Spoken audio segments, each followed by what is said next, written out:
This conference will now be recorded. Morning.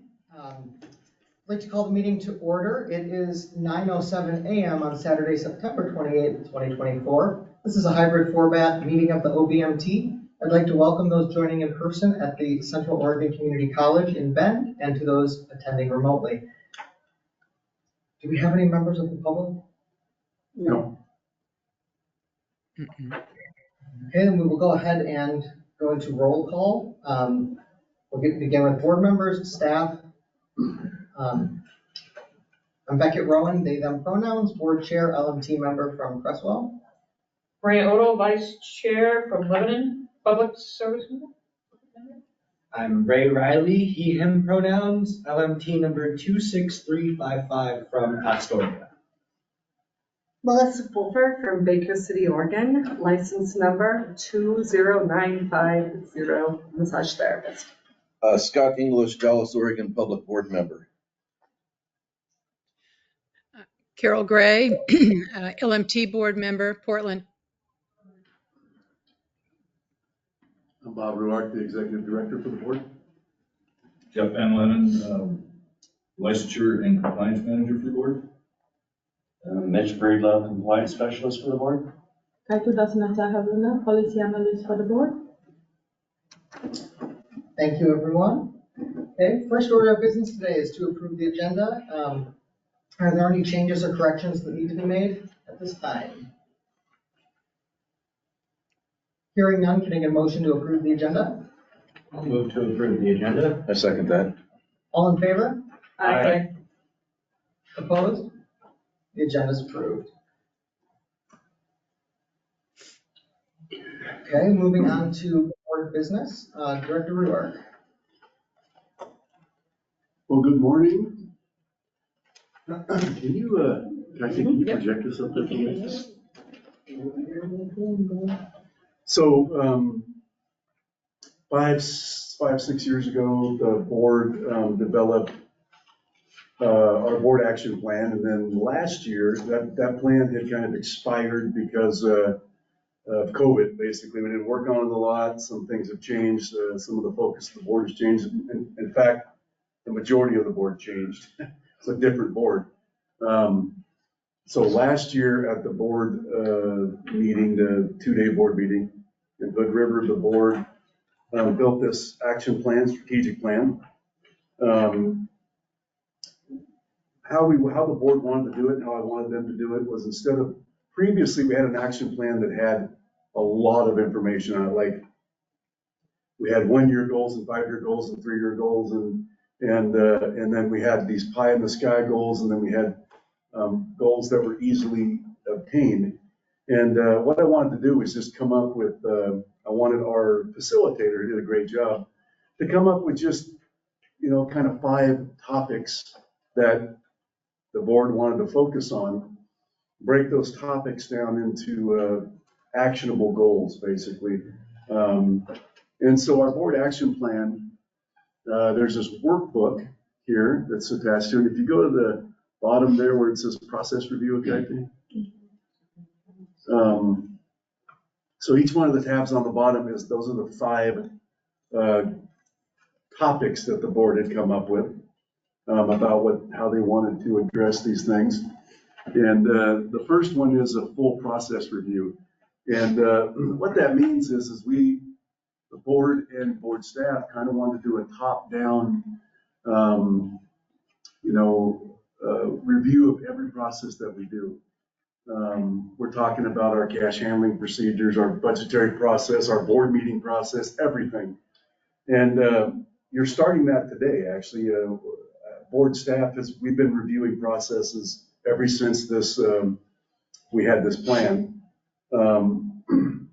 But today, you're going to start reviewing all of your policies, the current policies that the board has, and give us some direction on how you want us to proceed with that. So this particular action plan, how it works, this workbook is on the left-hand side, we have the action steps that we put in there about how are we going to address these strategies. And then the notes on the right side of this talk about what are we doing, how are we going to do it. So it kind of, and that's what I update is the notes on the right-hand side.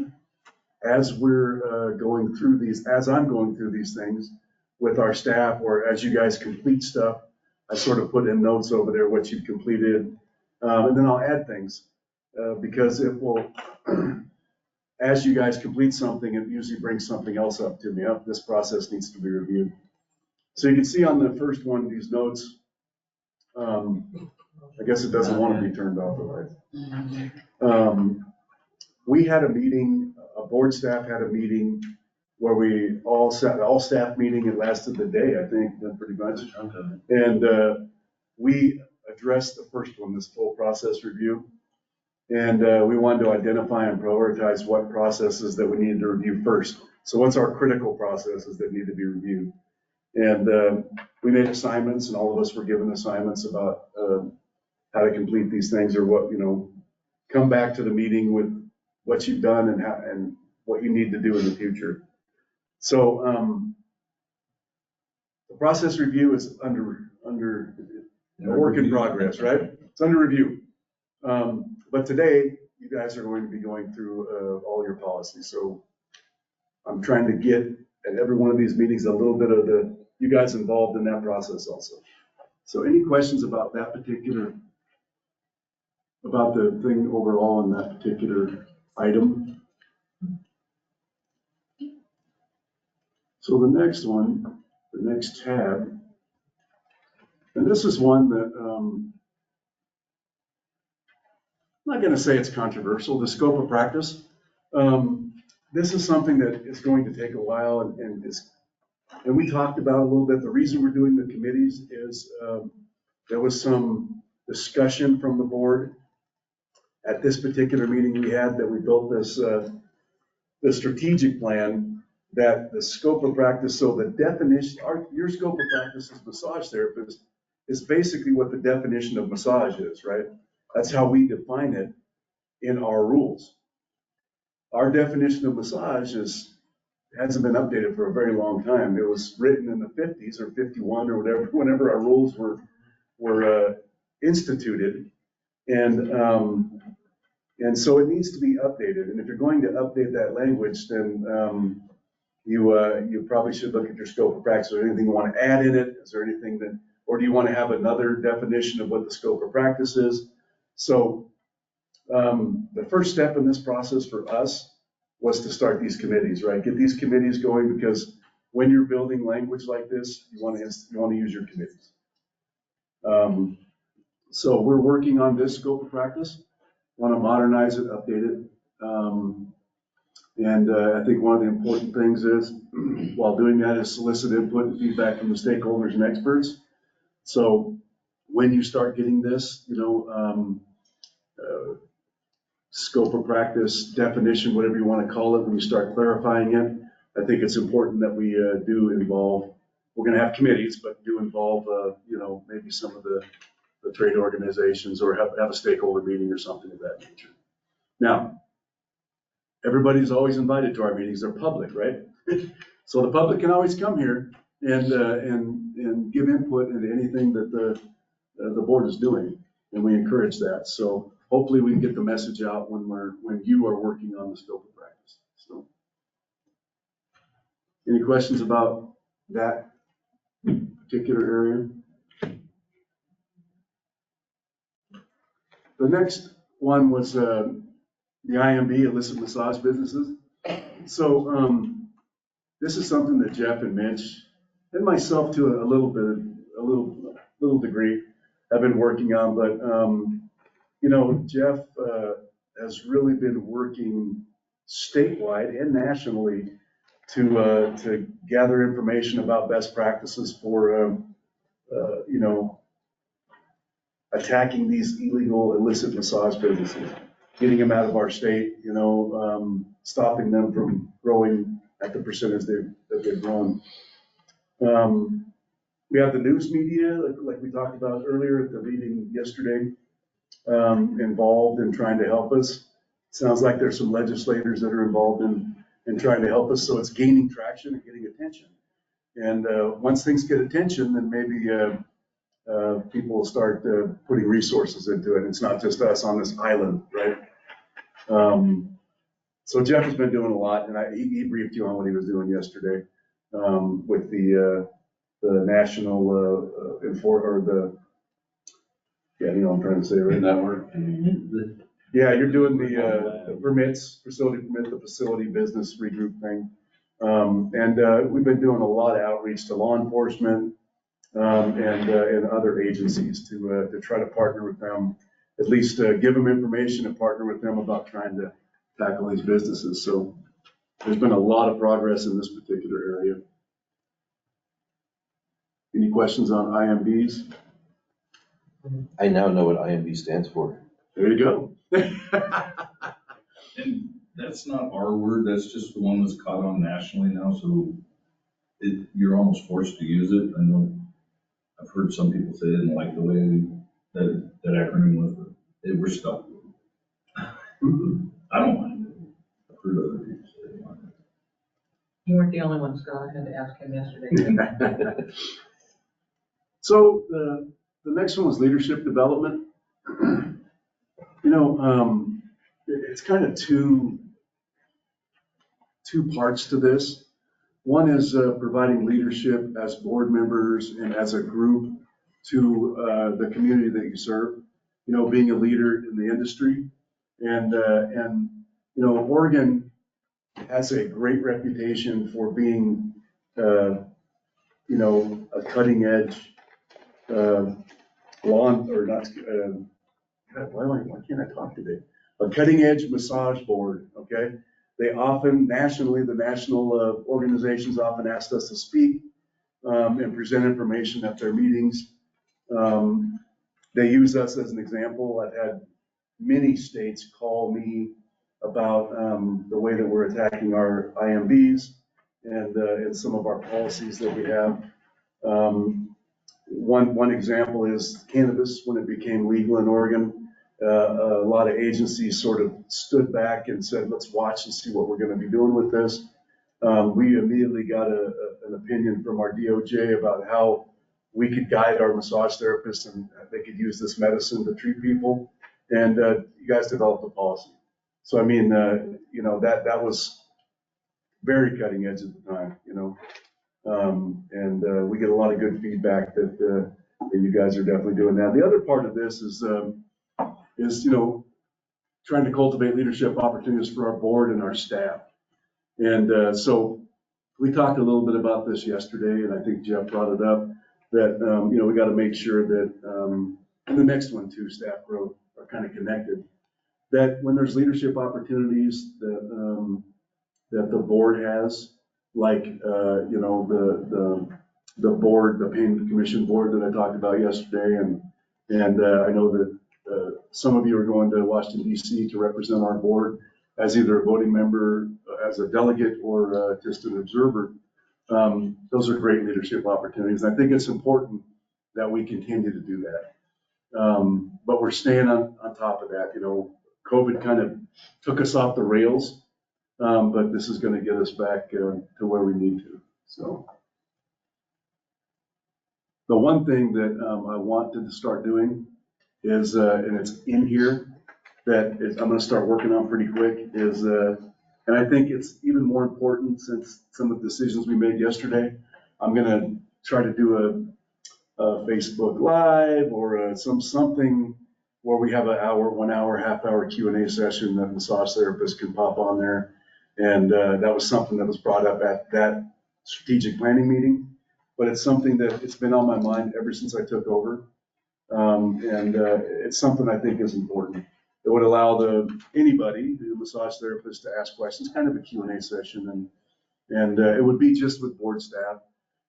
We could have, I guess, one board member there, but we don't want to have a quorum, so we could do it at a board meeting too, I guess.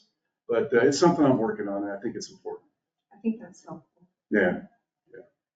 So that is in the hopper. In fact, I talked with her about it not too long ago, about how to make that a reality, you know.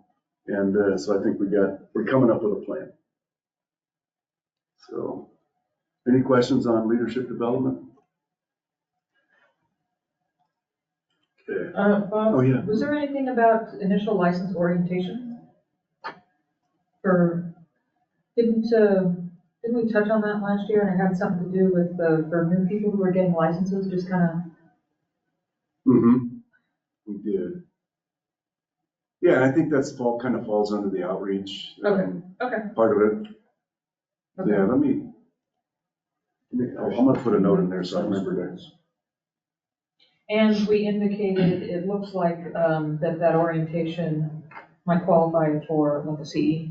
Yep, talked about that, yeah. Any other questions?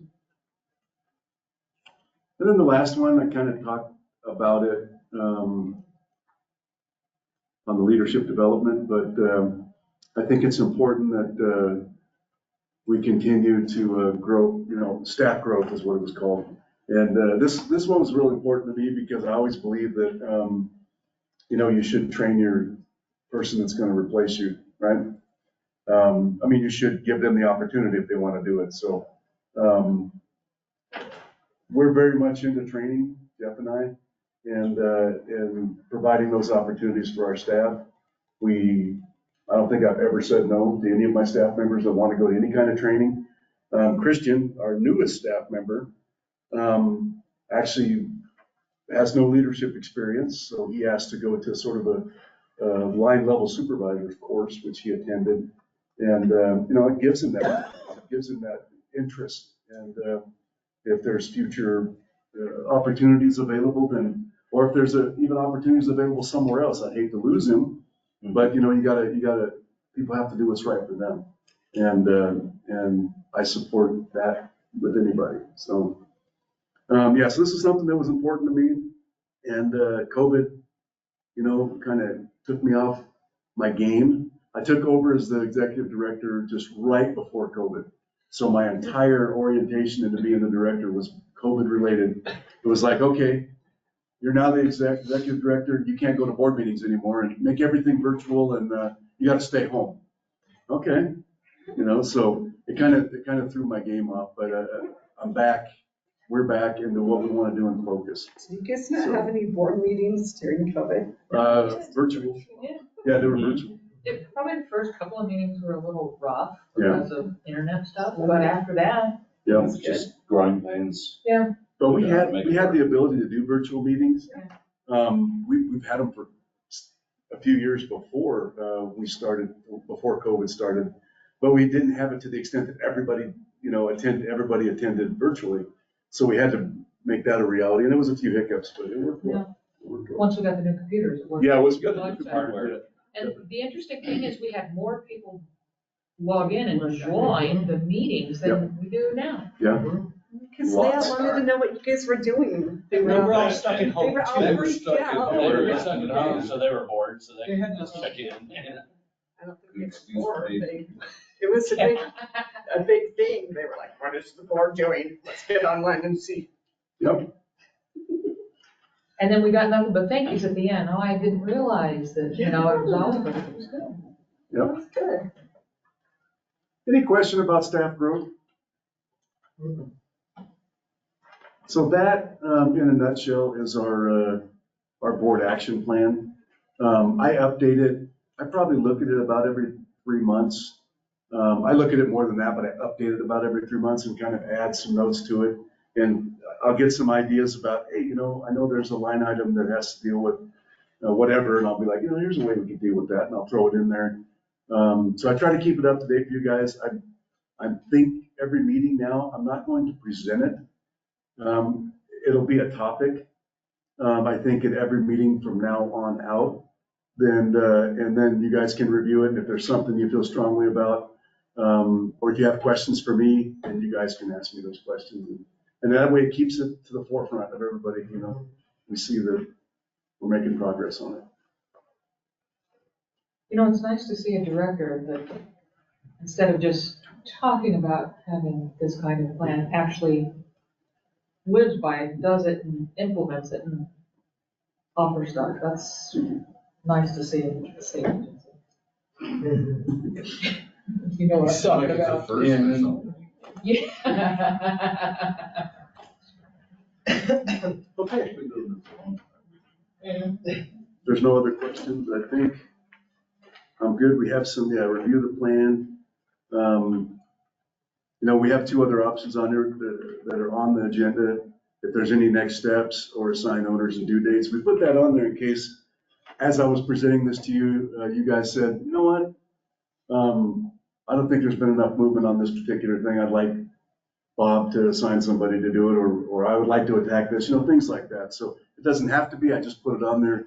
I built some time in the agenda in case you guys wanted to do anything with the strategic plan. If you're happy with how I'm working it, then that makes me happy too, because it's my job to make you happy. We don't know any I different. noticed a spelling error. Melissa? I'm sure there's probably a couple. Which area? In the IMBs, Okay. there's a spot that says, work with all stakeholders and all parties to ensure the must up to date. Yep. Other than that, it looks great. Thank you. Thank you.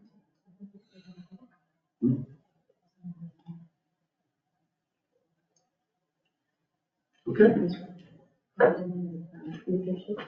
Okay. You want me to do the next one? Yeah, I'll do it. Actually, I did have one question. Bob. Okay, yeah. With the, what do you think is a realistic timeline to start doing a live interactive? Yeah, I would like to do it, timeline, so probably within the next couple of months, probably after the next board meeting, spending this time getting that, how we're going to do it, and I'm gonna reach out to other agencies, because I know some of them do it already. I'd like to reach out to other agencies and sort of get their do's and don'ts, lessons learned, that kind of stuff. So yeah, I think probably after the next board meeting, not too long after the next board meeting. Okay. That's my, You think it would be, even fires happen, things go wrong, like feasible to start in 2025? yeah, like January, kind of make that the target.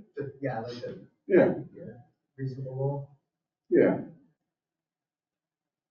Absolutely. Yeah, that's something that I've wanted to do for a long time. And I was just How often swamped would during you like to COVID. do It would have those? been good in COVID, but I just Yeah. got swamped in COVID with, government stuff but now I gotta have a little bit of breathing room. I'd like to make some of the things that you guys hired me to do. When you hired me as a director, I'd like to make those a reality, so. Mitch had a question. How often did you want to do this? I don't know yet. I'm gonna think maybe once a month. Thinking you could do them on the months that you don't have board meetings, the in-betweens. Good point. So Yeah, so every month. usually have a January board meeting. So you could do it February and April and do it on the even number ones. It's a good And then idea. include everything That from the really board is. meeting that Yeah. we talked about. Yep, I like that. Yeah, it's gonna be easy for people to remember,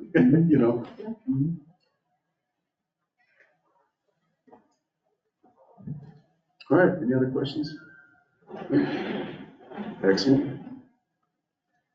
Okay, you want me to do the next one? Okay. So, the next agenda item is the FSMTV annual meeting. So the annual meeting, at the last board meeting, you guys assigned Beckett, which is traditionally it's been the chair that's been the delegate, and our chair accepted to be the delegate. And Scott is also going, because we're in that, leadership stuff we talked about and that staff growth. We want to be able to make sure that our board members are able to go to these national conferences and get the exposure nationally. So having said that, FSMTV at their annual meeting has the delegate votes on either bylaw resolutions or or other resolutions. And they also vote on who they want their FSMTV board members to be. And if you look at your board packet, there are two items here. The first, actually the bottom one, is entitled Voting Information.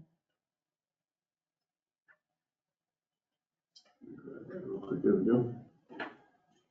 So the board, the FSMTV, decided to remove a couple of these resolutions. So I'm going to go through these, go through the first one, which is all the way up at the top here. Resolution 2024-1. 2024-2 has been taken off the table. So 2024-1, it would be the first one. And it is Education and Regulatory Advocacy Resolution. And I'll kind of go through it if you want, or if you've already read it. You just have to as a group, let your delegate know how you would like to vote on that. So is there any discussion about the 2024-1 resolution? That language is on page 3 and 4. Yep.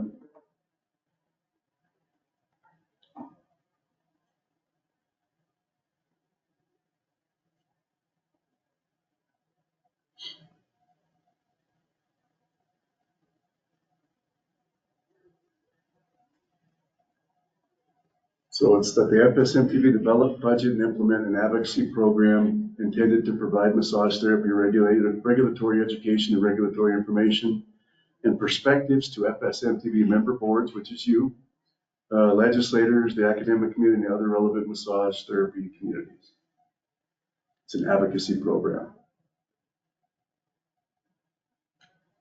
Yeah, I don't, I had looked at our notes from last year. I don't recall anything that we previously discussed relating to this and with any red flags or anything. Does anybody have any memory of that? Carol, you don't remember any problems with this languaging? No, I mean, it all sounds fine. I mean, the only thing that would be weird about it is if it costs a ton of money, but you know, it seems like a really reasonable thing. I mean, that it seems like it's kind of like the core agenda of this organization, right? So yeah, I'm good with it.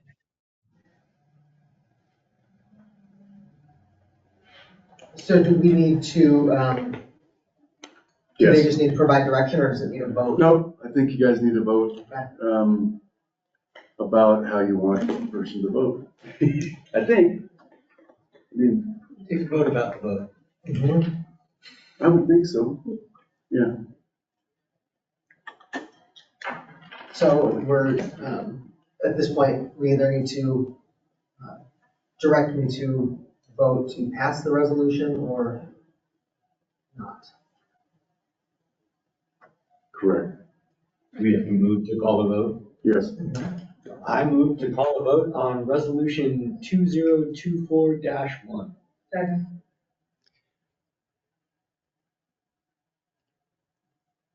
To, did you say to call a resolution? You should say pass. Or pass? To pass it. I move to direct Beckett to Oh, yes. There you go. vote yes on resolution 2024-1. Second. All in favor? Aye. Aye. Opposed? Motion carries. And then the next one, there's only two of the bylaws that are still in play. The bylaws 2024, 2 and 3 have been removed, so there's only 1 and 4. Proposed bylaw amendment 2024-1. They're trying to clean up their bylaws a little bit. And they had in their bylaws that notice of telephonic meetings and they changed it to virtual just to make it, not only telephonic, right? There's probably other words you could use, but that's what they decided to use. And then there's a spelling error in there on section 2, that they took something out or added an E instead of a Y. And so it's just a cleanup language change on bylaw amendment 2024-1. Any discussion on that? Okay, we're gonna have to vote for each of these to provide instruction, so, if we'd like to vote pass on this one. So I move to vote pass for resolution 2024-2. One. One, thank you. That's the amendment. It's bylaw amendment. Yep. Bylaw amendment 2024-1. Second.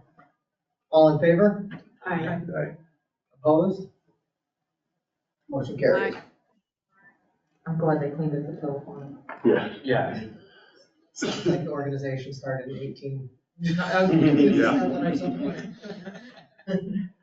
And then the other one, the only other bylaw amendment is 2024-4. And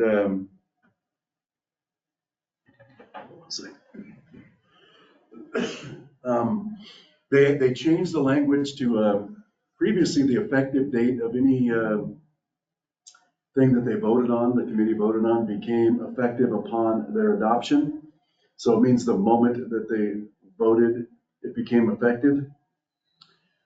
So what they found is that at the beginning of the meeting, if they voted on something, by the end of the meeting, this new thing that they just adopted might apply to the last thing that they do. So they're making it, they become adopted at the adjournment of the meeting. The annual meeting. That tracks. I get that. Yeah. It tracks. Yeah. Otherwise, Exactly. There's water down. Okay, do we have any concerns or questions about 2024-4? I have no concerns. This seems like reasonable housekeeping. You need a motion for I that? do, yes? Motion to vote yes to pass amendment 2024-4? I'll second that. All in favor? Aye. Opposed? Motion carries. Excuse me. Yeah, I can see that. Yeah, it was a while, I got something. Yeah. I am loud. Chasing the kid. Okay, so those are all the amendments. The next tab that's entitled Voting Information Part 2 is candidates for the Board of Directors for FSMTV. There are 3 positions that are up that you can vote on, that you can direct Beckett how to vote. And the other 2 positions, that person's going to have to use their best judgment, because whoever loses on the other ones move to those other positions to be voted on. So, yeah. So there's 3 Board of Director positions, position 1, 2, and 3. They're 3-year terms. And then there's a nominating committee. There's 2 positions that you guys. So on position 2 is between Paul and Robert, right? It is, yes. Okay. Well, I know who I want to vote for. Yay, Paul. You need a motion? You need a motion for that second? To tell you how to vote? Yes. All right, I make a motion to, when you're at the FSMBT on position 2, the 3-year term, to vote for Mr. Robert Ruark. I'll second that motion. All in favor? Aye. Aye. Opposed? Motion carries for position 2. Should we talk about position 1 and 3? You're on your own now. So if you go to FSMTV website, the candidates, all of us, all the candidates had to submit a video, their resume, and answer some questions. The questions deal with, what do you find is the biggest issue in licensing or, nationally in massage and stuff like that. So on their website, there are some information regarding the candidates, or you can just decide that, they're all great candidates, I guess is the best thing to say. I have no preference on position 1. Position 3, since we all want Bob, I think that position 3 should go to Nicole Davis to keep them spread out across the country.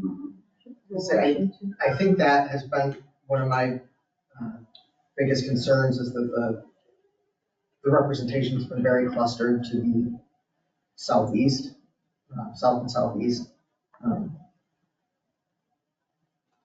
Yeah. But it doesn't really help us geographically in position 1 or 3. But it looks like regardless of who we vote for, that person will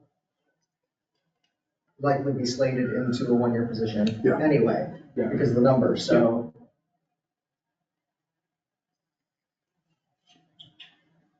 any thoughts on position 1 from anyone?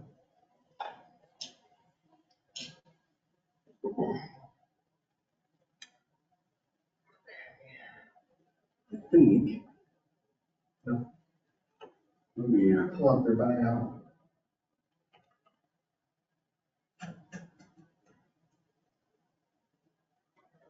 I didn't think about that geographical. I think that makes more sense. Yeah, it particularly when I think some of the things are like very regionally specific in how the boards are staffed and run.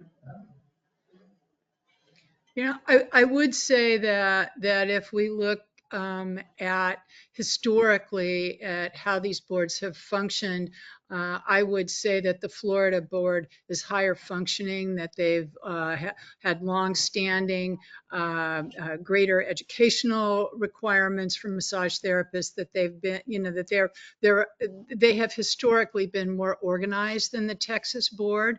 And does that play into our decision for that, for the first position? It would for me. Yeah, sure. Absolutely. I'm trying to find the in Texas. where is the I'm trying to find the bios. And also not having the time.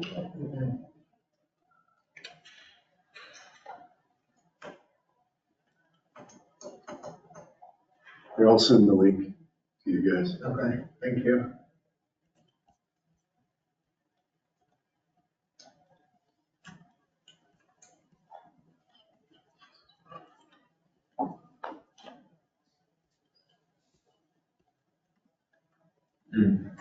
Just found it. Did you? Yeah. Where is it?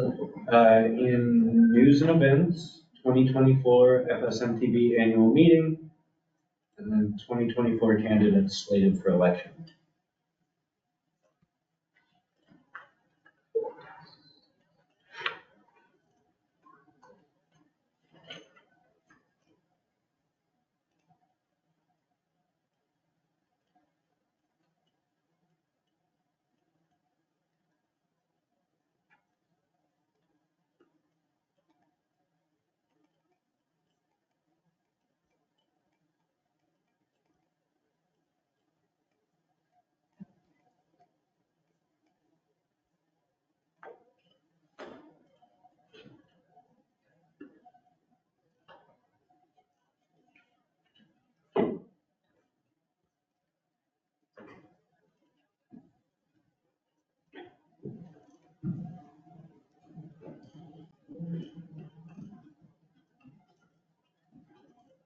I'm still not finding this. I can send it to you. Thank you. You can, if you can send that to me. Yeah, thank you. Okay. The link is maybe halfway down.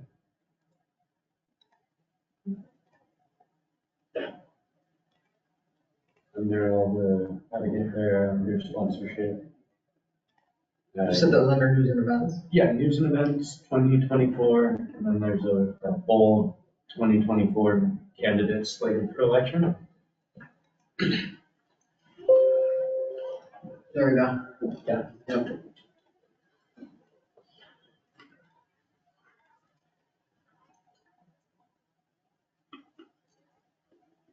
Okay,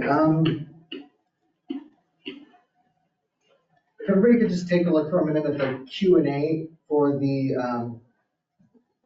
folks going up for position 1. See if we can get, Okay. I just read their resumes. what, do you have any thoughts, Carol?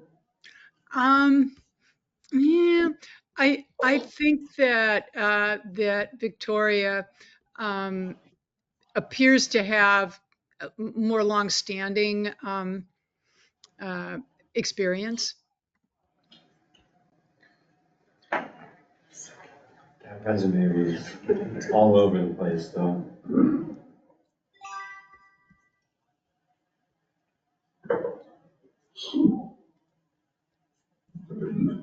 Yeah,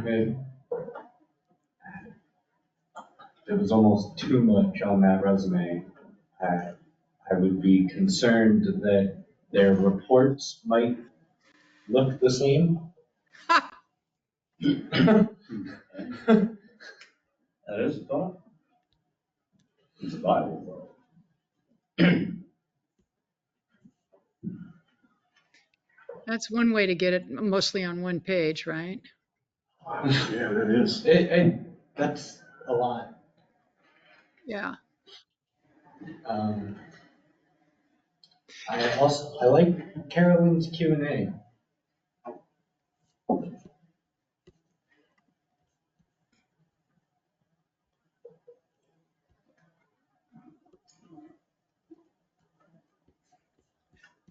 Yeah, she's the vice, the VP of the board right now. Carolyn is? Yeah. So is this a re-election for that position for them? Yeah. Yeah. We had, well, I'm not aware of any issues with any current serving members. Personally, for position 1, I'm leaning towards Carolyn. Okay, any other discussion, thoughts after looking at their resumes and? I mean, I don't think either one of them would be a mistake, you know? I agree. There's always that continuity of them re-electing the one that's already in that position, continues to run at full speed. Yeah. And I Yeah. never need to unseat somebody unless they're having issues. I don't know. I think that's reasonable.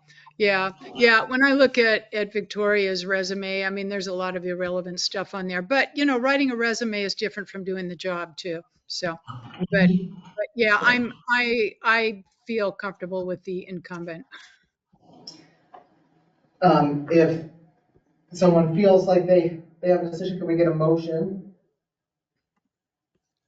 I move to direct Beckett to vote for Carolyn Fox Guerin for Board of Directors, position 1. Second? All in favor? Aye. Opposed? Motion carries.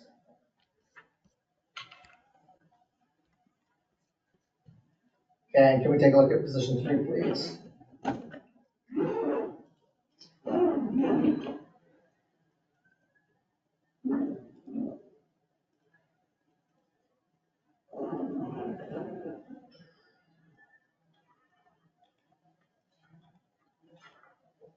And if anybody has any personal experience working with any of these people. Where, I'm still struggling to find the resumes. I'm so sorry. Go to fsmtv.com. Oh. That'll work. It's gotta work. Oh, right. We used to say that. Go ahead. About 10,000 people that was. TV. This was. FSM TV.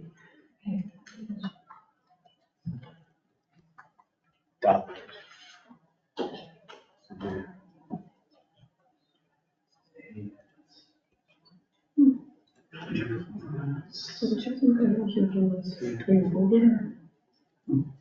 Yeah, isn't that crazy? So I couldn't find it. Yeah. Keep going. Keep going. Right here. Thank you. Yeah, you're welcome.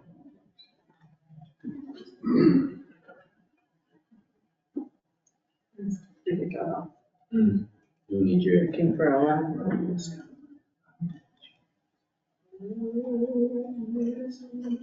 The authenticator app.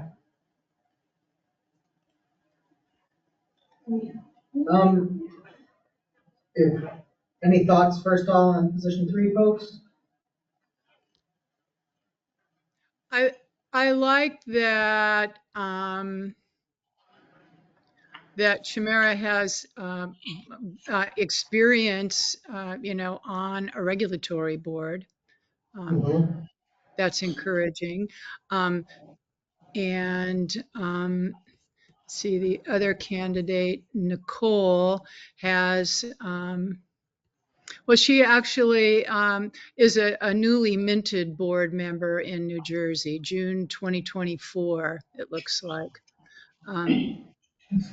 She began serving on the New Jersey Massage State Board, and was an education chair for the AMTA New Jersey chapter. So she's got board type experience. I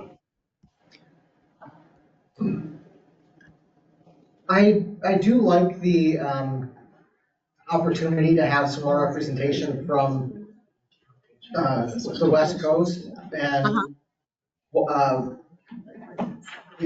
I think that we have a pretty good relationship and understanding of what's going on in Washington.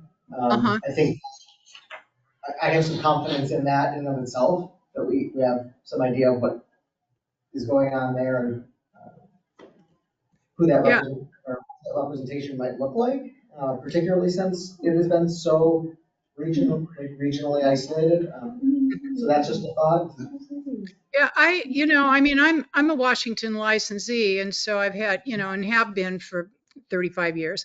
And yeah, my impression is that they have a well-run board. and a functional board. So I lean toward the Washington candidate for this project for sure. I feel similarly, Carol. Anybody else have a thought?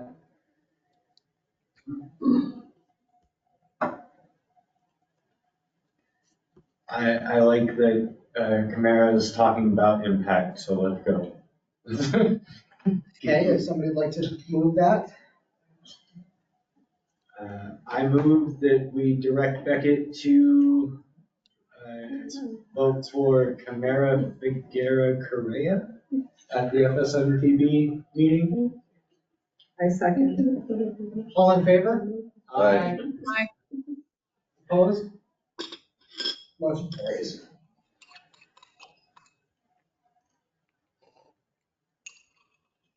Okay. And then down here, you have 2 more to vote on for the nominating committee. Position 1, position 2.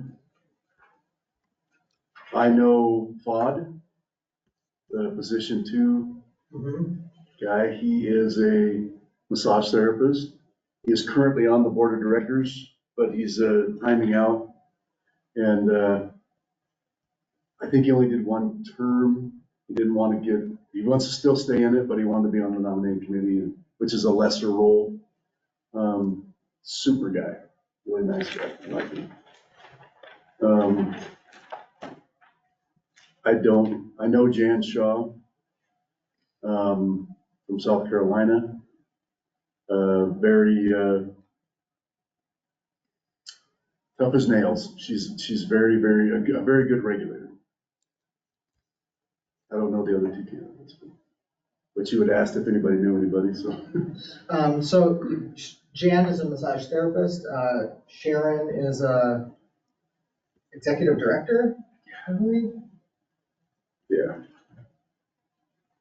Yeah, Jan's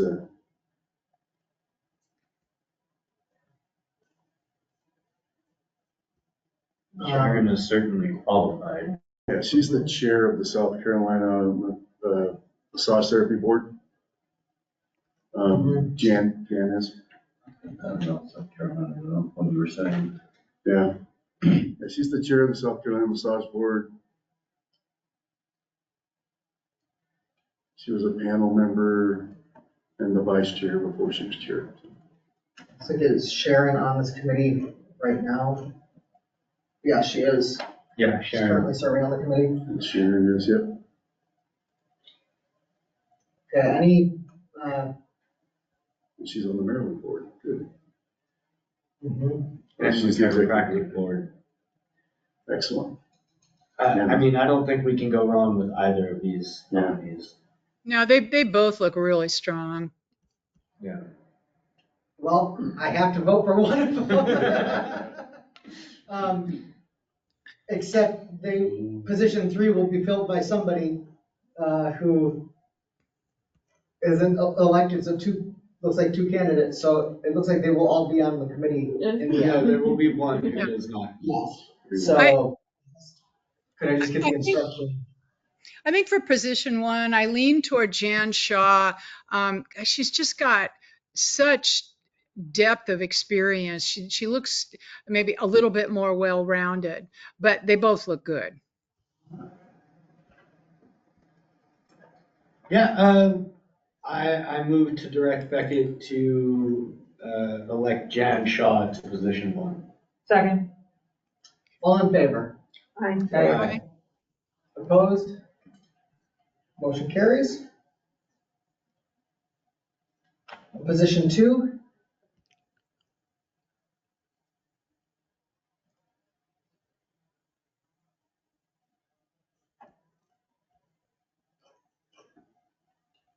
when I look at resumes, I almost feel like we can guess what generation people are in, how they format their resume. I used to be an HR professional, and there was a joke in that business where you would like throw them up in the air and interview the ones that land face up. You know.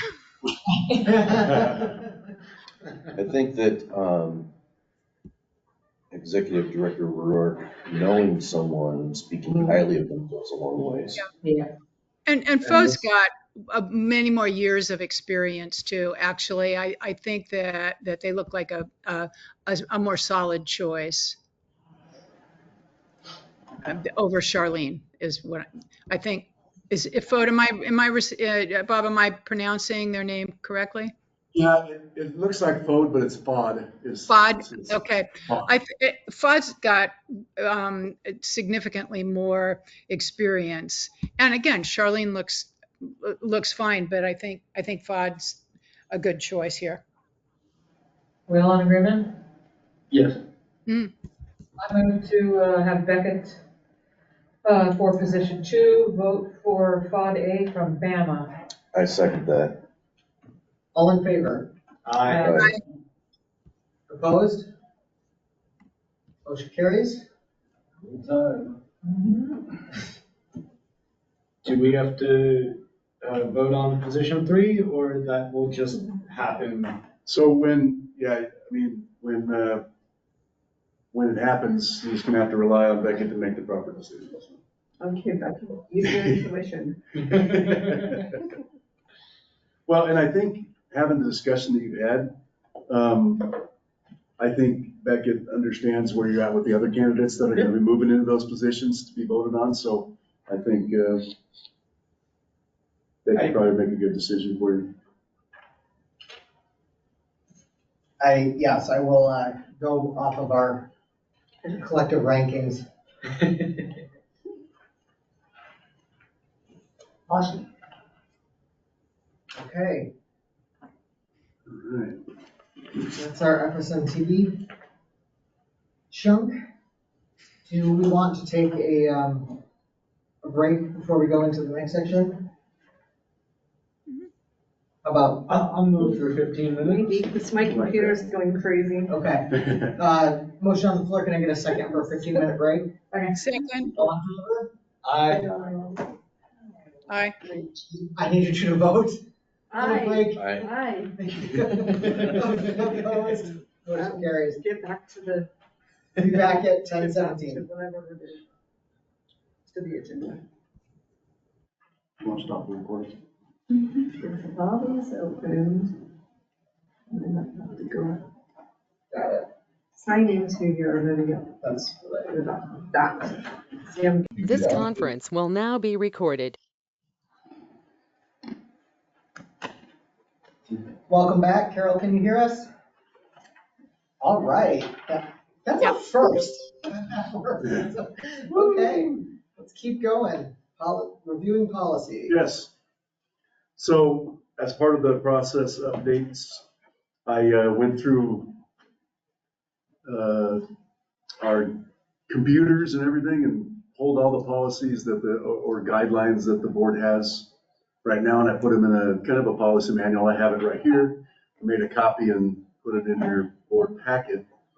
And what I'd like to do, we can go as deep into this as you want, but as we can go through each policy, I'm thinking, and you can, first of all, tell me if that policy, if you want that policy to be still a policy. So we can remove some of these, I think.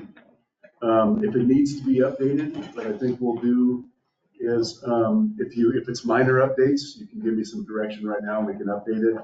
If they need to be extensively updated, maybe give me some guidance, I'll update them and bring them back, or we might send some to committee, depending on how you want to do it. So I think if we just delve into it and go policy by policy. Does Carol have this available? Yeah, it's in the packet. Yep. Is there any extra ones? Mine is in the car. It is coming. It's on your It's in your- it's on your computer. It's on my computer. Go to the meeting. I'm floating back and forth between seeing all of you and seeing the document, so I'm good. Is it 631? Is that what we're looking at? Yes, You see that? it's 6-4. I'm doing 6-4. this. I've been- Okay. 6-4 is copy. below, yeah. Copy. Are we gonna just kind of go through them one at a time? Yeah. I'll start directing that. Yeah, thanks. Okay, good. I just wanted to get Melissa a copy there. All right. Okay, so the first one is the table of contents. These are all the policies that, that I found. I think this is every policy that the board has ever done. And none of them have ever been rescinded. Some of them are quite old. And so that's why we're doing this. And the first one is the coverage draping policy. It was adopted initially and has not been updated since July 19th of 2005. And it's sort of, it is a policy, but it mirrors our rules. I think the language is almost directly from the rules. And so there it is. So these are just policies, but we already have rules for them, so why do we need a policy? We do. I think the reason that we did this policy is we could direct an individual to the policy. Sometimes rules are hard to find for LMPs. Yeah. And maybe they don't understand them as well because there's some language in those rules that are legal language. So the board decided to do a policy so we could direct LMPs to the policy and say this is what the policy is. But you're right, it is a bit redundant, but I think it was just to aid our LMPs in understanding it. I don't love how this policy is written. When I was teaching, something that would come up constantly about these issues were the use of breast tissue. Mhm. Because what breast tissue means medically and what breast tissue may mean in this policy are not the same. Everyone has breast tissue. trying to explain, like, so technically, we should never be able to expose facts, like, everyone has breast tissue. Yeah. And I don't think that's the intention of this policy. I think this is specifically meant to cover women's breasts. Yep. But that's also runs into some problems. It does. In languaging, so, yeah, I think this policy actually causes more problems in how I would try to explain it than it solves. Yeah, and to kind of piggyback off that, we have had instances where investigators have, had someone massage their chest, their breast, basically. And we had to have that discussion whether that was a violation or not, because technically, looking at the rule, it's a violation, right? Because like you said, everybody has breast tissue, so. And was that the intent? I don't think so. Like I said, like you said, I think the intent was to protect female, breasts from being exposed or touched. So. And I think when we use language like this, when we look at intent versus impact, I'm quite sure the intent was to protect clients, but the impact is how do you explain to students, what do you do with a non-binary person? Yeah. What do you do with someone with adamastia? What do you do with someone who, if someone's breast tissue is so much when they're laying supine, like you can't even work their upper body, like you couldn't work their neck without having it hit. So I feel like it's good intention, but I think it just complicates our rule. It also forces therapists to gender their clients. Yes. Which leads to its whole own set of issues. Bob, do you remember the OR emphasis? Yeah. Yeah. Sorry.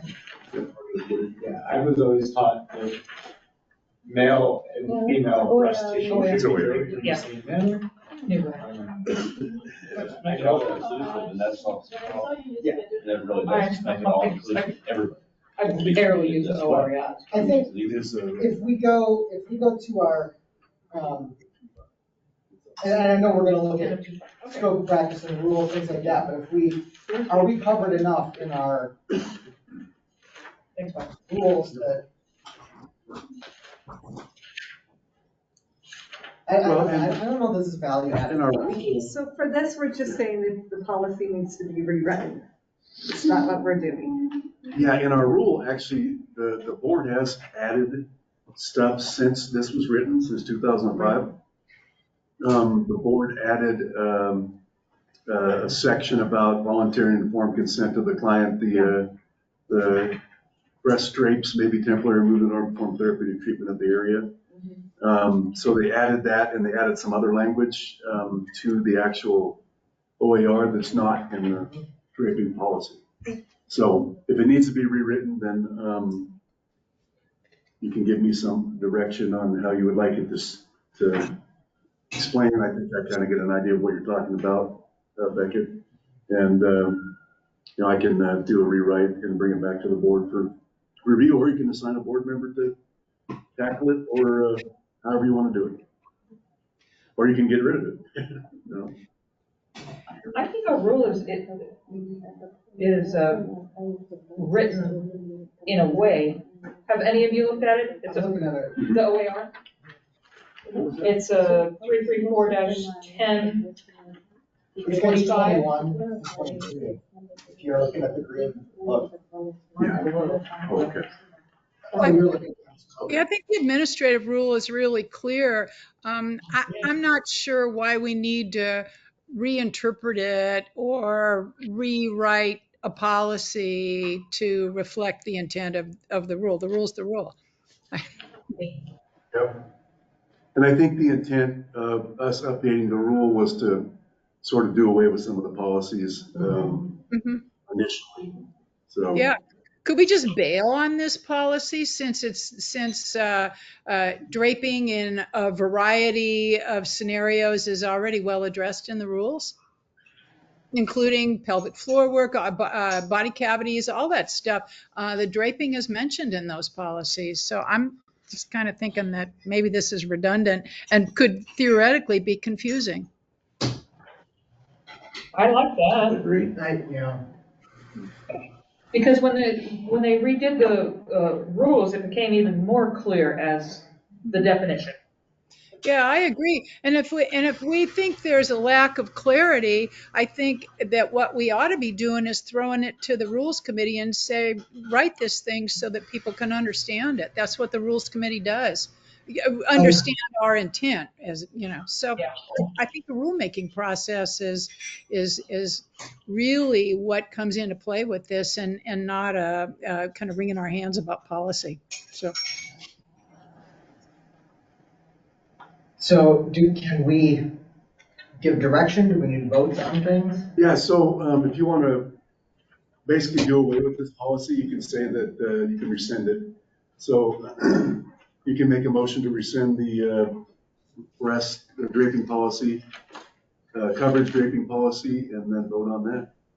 I move that we rescind the coverage draping policy. Second. Second. We'll let Carol have that second. All in favor? Aye. Opposed? Motion carries. Okay, the second policy, this was written in 2017. The board wanted some clarification. And back then, I think we had some individuals that were not well versed on when they need to recuse themselves. So this is a policy that the board wrote for themselves. And it's called the recusal policy, and it references the ORSs that have to do with recusal, but it kind of just gives a little snapshot of those ORSs about when you might have a conflict of interest, when you should recuse yourself from voting, and it talks about some of the guidelines. So.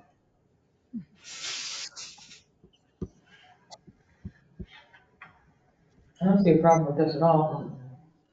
I don't either. I think it's clear and appropriate and still in effect. And in this case, I think we should have this as a written policy because it's for us. Yeah.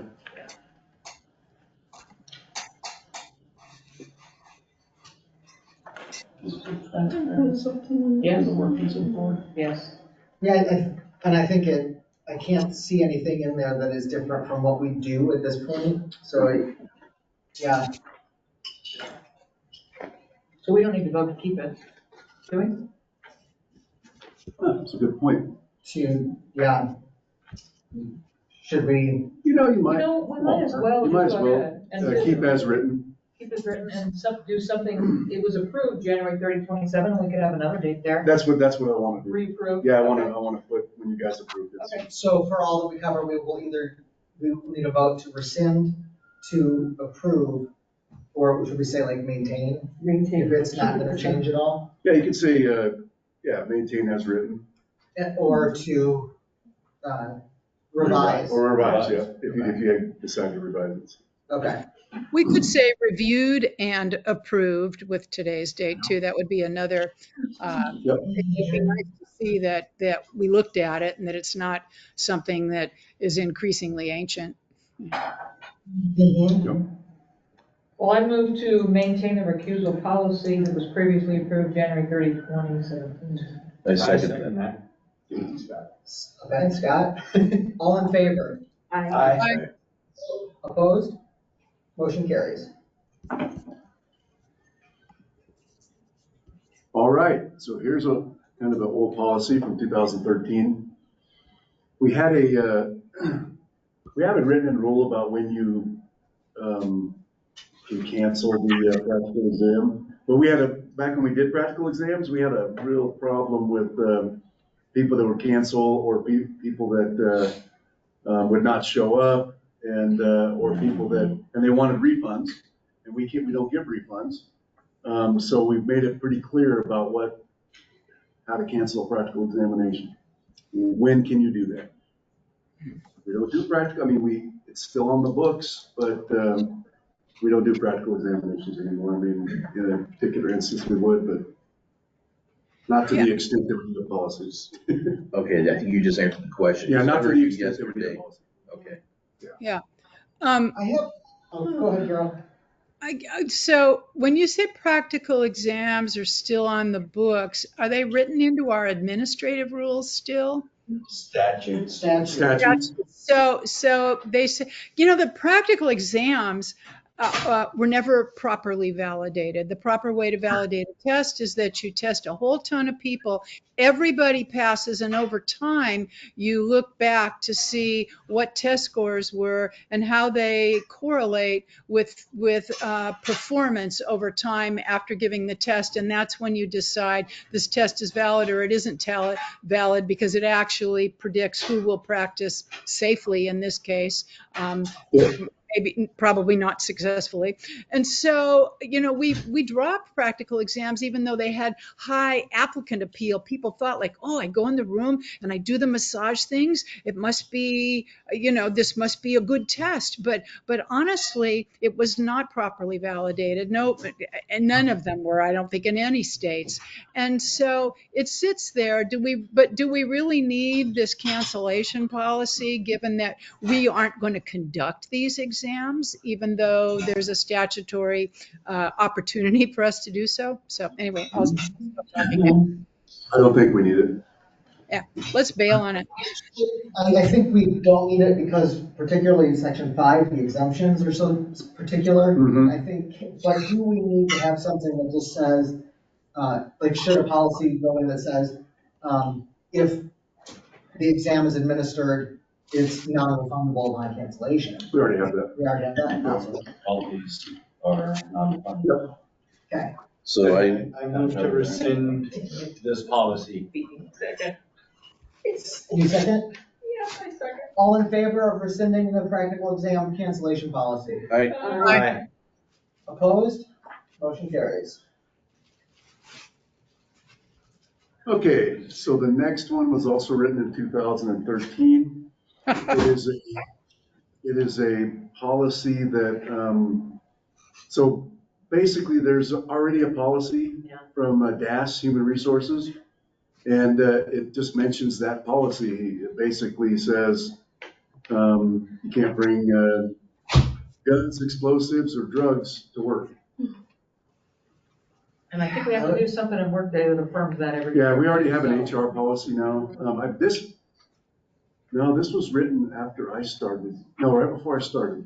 So I don't know the history of this one. There's always a name attached to a policy, so something happened, I'd but like to get rid of it, it's redundant. We already have an HR policy We already do. that is applicable to all of the employees and board members, so. Every year. I think the more we use it, the more chances for problem. Yeah, it's redundancy. I move to rescind this policy from March 11th, 2013. I second it. All in favor of rescinding? Aye. Opposed? Motion carries. Okay, removing this one, right? Yep. Okay. Sorry, Bob, we were too quick right here. Okay, so this is our public records policy. This was effective, it has never been reviewed after 2016, it looks like. It still has draft on it, so, but it was approved and effective to January 1st, 2016. Yeah, so our new governor has a very extensive policy regarding public records. It was her, one of her things was to be more transparent. And so her guidance through DAS, to the Department of Administrative Services, to us boards and commissions, as well as all state employees, is, very, basically, it gives us timeframes that we have to respond. It says that we have to make them affordable, don't price them out to where people can't get them, and things like that. So this is an archaic thing that really doesn't, it still applies, but we would go under the DAS policy versus this policy. Yeah. And that would be the one that would be saying under the DAS, Yeah. OAR, all of this. Correct. I think this one can be rescinded too. I agree. I move to rescind the public records policy. I second. All in favor? Aye. Opposed? Motion carries. Okay, so this one was approved by the board in 2015, July 20th. So this is an IT policy. It basically says that, we want you to protect the information and the use of the information services as, for professional use only, that kind of stuff. So this is when we had our own IT. Now we go under DAS IT, so they have a huge policy that we had to sign. And so this is something also that's not needed anymore. Yeah, I move to rescind this policy. It's redundant. Second. Give it to Ray. All in favor of rescinding? Aye. Aye. Opposed? That was gonna be my question was this before we Yeah, went to yeah. DOS? Motion carries. Speaking of archaic policies, the next one. So years ago, for those that don't know, we had a peer supervision. The idea was a neat idea. And it was that we were gonna basically have LMTs be probation officers for LMTs that were bad. And we would assign we would train an LMT on how to be a helper, and then you would discipline an LMT and say, we're going to assign you a peer supervisor, which is a working LMT. And that peer supervisor would have to meet with you once a month, talk to you about your life, how you're doing, how your sobriety is going, if it's that kind of issue, how your practice is going, if it's a practice issue, things like that. We found that it didn't work. Massage therapists were becoming friends with them versus trying to be someone to help them. We want them to be friendly, but they were becoming friends. Some of them went into business together. We had that happen several times. And then a lot of the LMTs didn't follow through when they were supposed to meet with their clients. So it really didn't give us anything. And it just kept getting worse and worse and worse. And so we kind of did away with the peer supervision program. But this policy's never been rescinded, and it's still there. So. It's a nice Time to rescind. I move to rescind. The peer supervision policy. So Dre or you? Ray? I second that. Okay, thank you. All in favor of rescinding? Aye. Opposed? Motion carries. Another old policy. Yeah. So, yeah, we have the ability. We're one of the few states. A lot of states kind of look at us like, you allow this? Especially other boards, medical boards and things like that. But we do. In our policy, we allow that type of massage with proper training. There's a lot of guidelines. When the board decided to allow that to happen, there was a lot of questions about it. So this policy is in trying to answer those questions that may come up outside of reading the policy or reading the statute. But it's old. It hasn't been updated since 2011. I was really involved in that process when it took place. And I think that this policy is reasonable. I think it clearly states the intent of the administrative rules around this.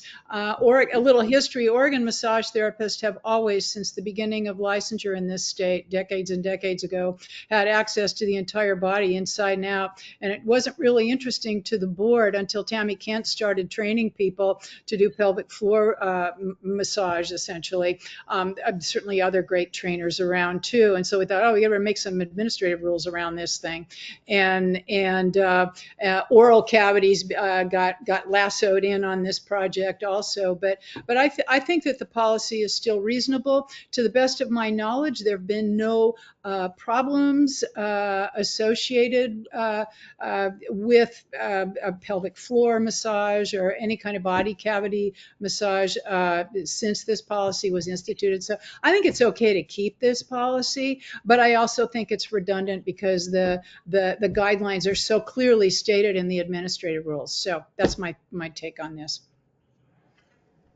Thank you for the historical, I Yeah, appreciate that was that. good. Yeah, that was very helpful. Thank you. If we feel like we need to keep this, I think that's fine. I don't love the part about the advised procedures, strongly recommending a prescription. Like, one, it's almost impossible to get prescriptions for massage, for most things. And I just think that is, I don't know, I think strongly recommended is not a very good leg to stand on. And OAR 1029 clearly, just like the rest of lays it all out Right. specifically. We don't Yeah, need it's this. all laid out there totally. You know, I do oral cavity work in my practice, and you know, of course, I always have people sign a consent form, and it includes the opportunity to have a witness present or not. You know, people elect to do that. So, yeah, I think it's spelled out in the administrative rules. Maybe we should just can this policy because it's redundant and probably less clear than the administrative rules. I move to rescind internal cavity massage policy that was adopted July 12th of 2010. I second. All in favor? Aye. Opposed? Motion carries. Thanks again, Carol, that was cool. Yeah, that was, thank you. It, Okay, this so. pay ought to be an old and involved. I'm in that position now in my job. They come to me for old OARs and records and stuff. Okay, so this, I was here for this policy. And the reason we wrote this policy, the board wrote this policy and approved it is there were some instances where we had massage therapists. So there's certain information that the public can get from your file because it is a public license. They can't, there's some we have to black out, but they can get some of your licensing file upon request. So if someone requests your licensing file, then they can get certain, like I said, certain information. We had instances of massage therapists that had relocated because of domestic abuse or witness stuff where they were witnesses to crime. So they relocated to Oregon or another part of the state, or they just stayed where they were, but they needed to not have their information released. We wanted to clarify, we had DOJ do an opinion about what, what circumstances could we have them not release it? And because we needed to have a legal leg to stand up, we told someone, no, we're not giving it to you. And they pushed it and tried to sue us. We needed to have a legal leg to stand on. So DOJ came back with, okay, here's our legal opinion, and here's the policy that we suggest you have in place. And that's where this came from. Okay. So. I can see this being useful I can see this coming up. Yeah, especially with like a DV situation. Could this be simply a staff policy, since staff are the ones who are, who have the responsibility to provide or not provide information? I mean, could this be more of an internal policy? Does it really need to be like a big deal out in the open policy like this? I mean, could it be? It does, just so that people know that it's available. Okay. Yeah, and I think that was the reason it became a policy like that, is so people can, we can refer somebody to that, right? We can say, okay, you have that information, here's our policy on that, so if you meet this criteria, then please let us know and we'll make sure that your information is not released. So. I wonder if the policies that survive the cuts today if there's a logical place to put those things on our website so that people can access them. I don't think we're going to have enough of a list when we're done today with the scissors to have like a policy Q&A place or a policy drop down menu, but something like this. It'd be nice to have a link to refer people to maybe as part of the online change of address page. That seems like, or some place where people could logically access this information when they're considering, I don't know, their address change, for example. We do. It's on our Yeah. website. We have a policy area, and that's the reason we're going through these now, is because we want to make sure that that is not a cluttered mess. So it will be there. It'll be on the website. Okay. So, were you gonna say something? No, I'm done. I have a question on page 2. Okay. Under policy on page 2, at the very end of the first paragraph, it says the licensee may request the board to not disclose the home address, home telephone number. So it says home telephone number, but then later it says personal telephone number. Shouldn't the word home be changed to personal? Yeah, because, Yeah, I agree. And I don't know if it's anywhere else on this document. Yeah, so we can, we'll update that language to make it more reflective of the times. Because everybody has a cell phone now, so. Most people don't have one. Yeah, exactly. Yeah, we'll update that to make sure that that says. I moved to no, Would this be something that we could, that you could revise, and then we could have our AAG look at to make sure we're still in good shape on this one? Yeah, it's been a long time, so I could go through it, make sure that where it says personal telephone number, or make it more today. I mean, I think the whole purpose of this one being for these legal challenges, we might as well make sure it'll stand. Well, that's what I mean. Yeah, I'll have our current attorney go through it. Lori did this one. And I'll make sure that the law hasn't changed and all that stuff. So, and then have her look, and then bring it back, and if you like, to make sure it's still as it should be. So. I move to revise the exemption from the release of licensee information upon public records requests as discussed, and send to the AAG for review. Second. All in favor? Aye. Opposed? Motion carries. I'm continuing it. Oh. Yeah, this is one I knew we might get in the weeds a little bit. This is an old policy, as you can see. It was approved in 2016. I don't see an updated one. I did look through all of our stuff to see if there was an updated one.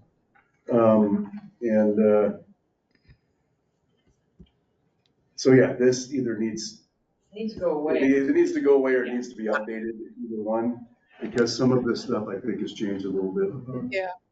Yeah, I think we should just ditch it. Those are the most recent rules that we've revised, that they would be reflected in this document if we were to revise this. I think the rules are pretty clear. We worked really hard last year to get those rules to talk about supervised training versus not, and all of that stuff. So, yeah, I think we should just get rid of this policy.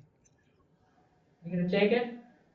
Yeah, I move to rescind this continuing ed policy. Second. All in favor? Aye. Opposed? Motion carries. All right, so our next one, oldest one yet, from 1998. It's our communicable disease guidelines, which is written kind of as a policy. So I wanted to include it in here. It's never been rescinded. It is actually on our website. We have an updated one on the website. OAR 2055. Nope, that's the same one.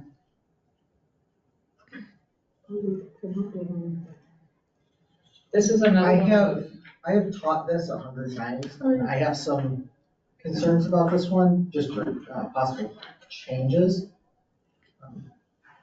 Did you have something, Maria? Instead of using the OAR strictly? You want to see revision of this so that it's spelled out as opposed to, I could see that, because the OARs do kind of, I think particularly in a teaching setting, this was incredibly useful to really drive home how the routes of transmission occur. I don't see any reason most of the content on it would be detrimental. I thought it was incredibly helpful in explaining things to massage therapists. There are just a few lines I took issue with, which are outdated based on updated scientific research, which would be providing antibacterial liquid soap and paper towels. Yeah. We shouldn't have antibacterial soap based on like the WHO and CDC. Like they don't want us to use that because it is reducing efficacy in medical settings.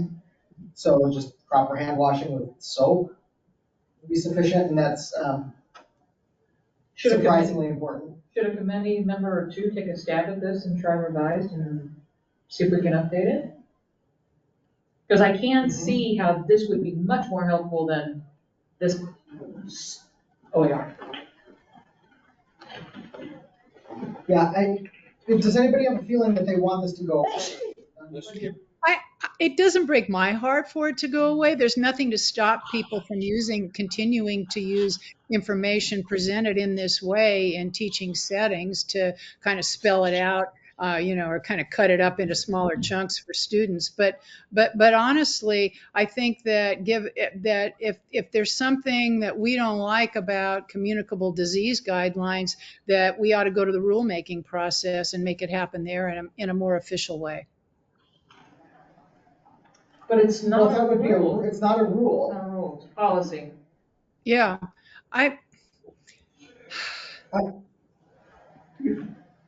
The policy, I think, is to put it in, and I'm going to use what we're supposed to put in teacher standard, in fourth grade terminology so that other people can understand it right. Instead of having these OARs, especially since the OARs refer you to either ORSs or other agency OARs.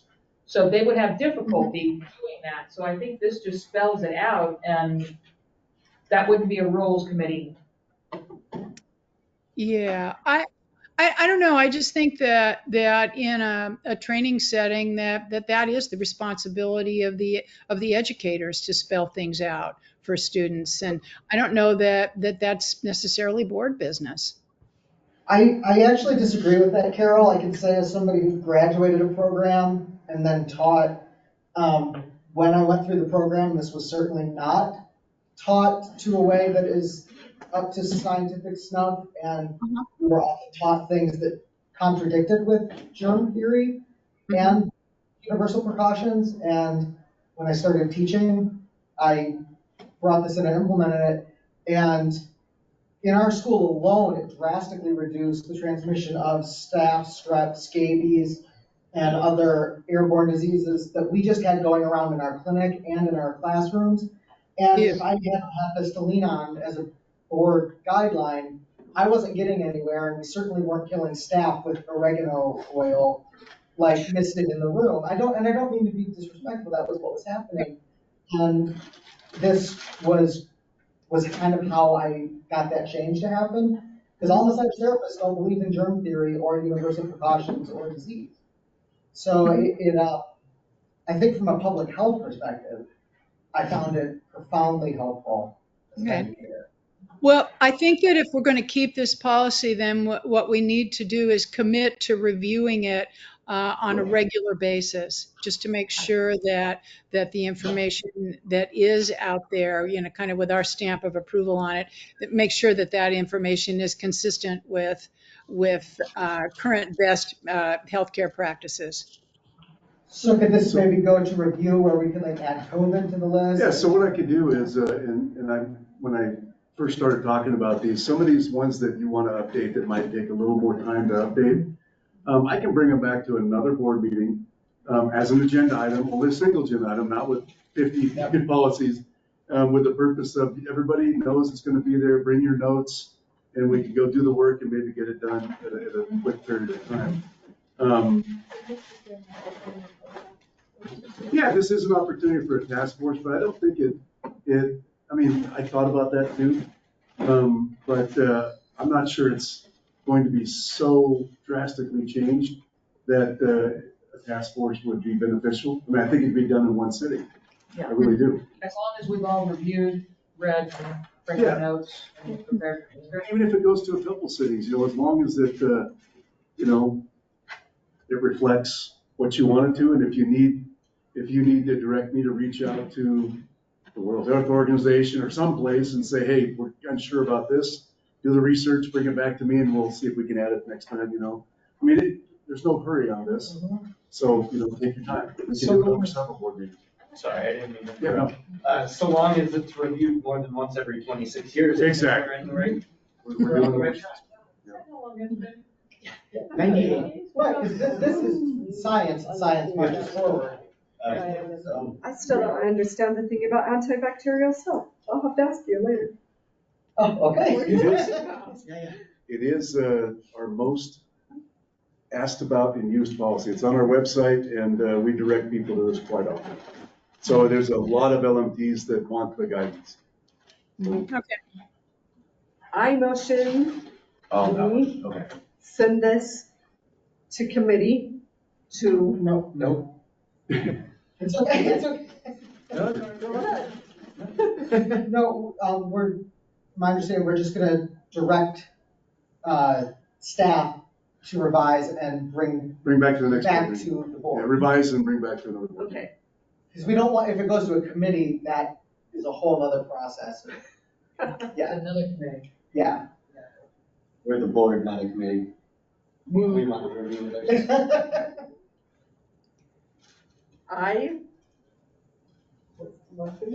I move to review the communicable disease guidelines and bring this up at a future meeting. Direct staff to review and update. I second that. All in favor? It's okay. Aye. Aye. Opposed? You're good. Okay, thank you. I thought we did have some committees. Is the one below this a duplicate? Yep, Okay. I was like, didn't I already do that one? yep. Okay. I stuttered, sorry. We're on travel policy now? Yep. So, yeah, there's another policy that's a duplicate. That's why I said I stuttered Okay. when I copied it. So the next policy to review is the travel policy. I'll give you a little bit of history of this. This was written to guide the board. So we had a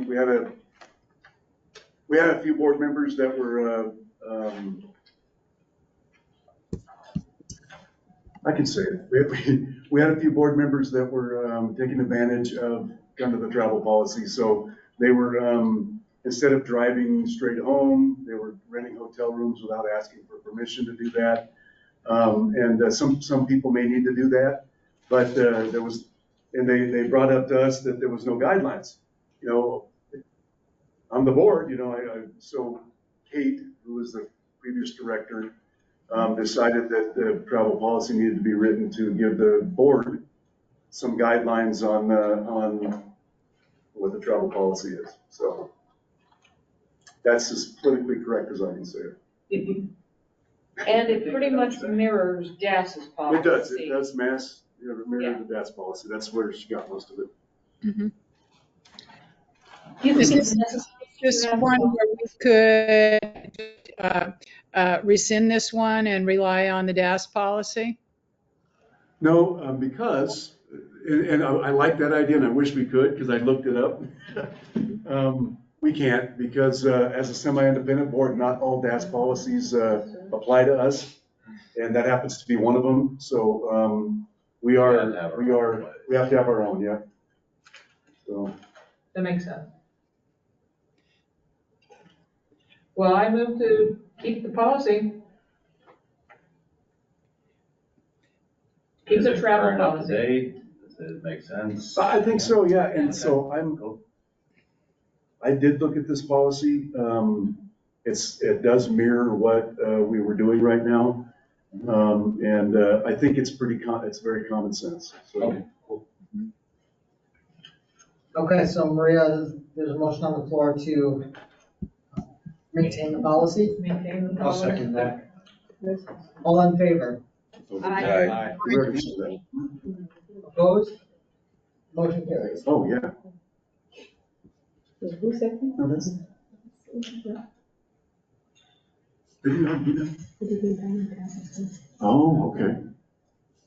Like, when you say you second? I second. So did we already, I did skip the breast massage policy. Did we already go over that one? It looks like it's the same policy we went over, but Guy was telling me the one we went over was the internal cavity And draping. and draping. That is correct. Draping, yeah.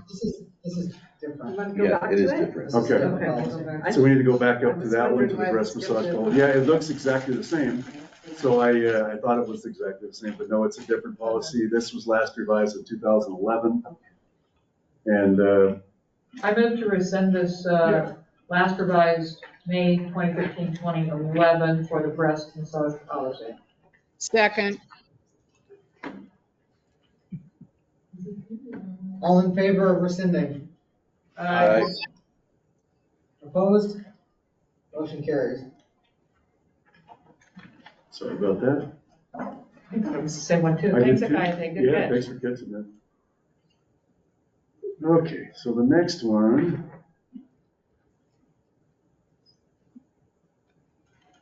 What is that? Retention record? Yeah. That's Practices. Oh, yeah.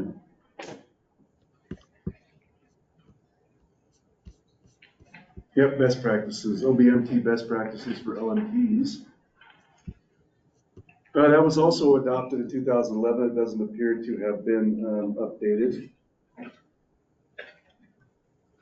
There's some suggested practices that are interesting, like carrying liability insurance and stuff. Yeah, I mean, I don't know. Can I interrupt? Did we skip over full retention record? I think that's all part of the travel policy. Because it says, okay, is it? There was no separation between the travel policy and that. Because there's complaint and disciplinary records, and then it talks about appeal of records, so it's like. You know what I think that is? I think that is a Bob mess up. Well, that's easy to fix. I We'll just think move that- on. Okay. I think that one is, because I was printing that policy for something else, and it was right in the middle, so I think it got put in the middle. Perfect, all right. All right, moving on. Moving Yes, on. I didn't my see it. apologies. Okay, thank you. I'm not perfect, aren't So best practices?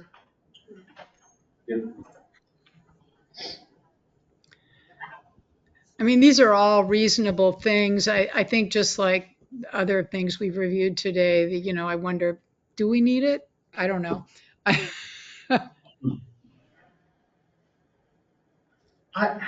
I don't, things like if your liability insurance doesn't come with involvement in a professional association, find one to join.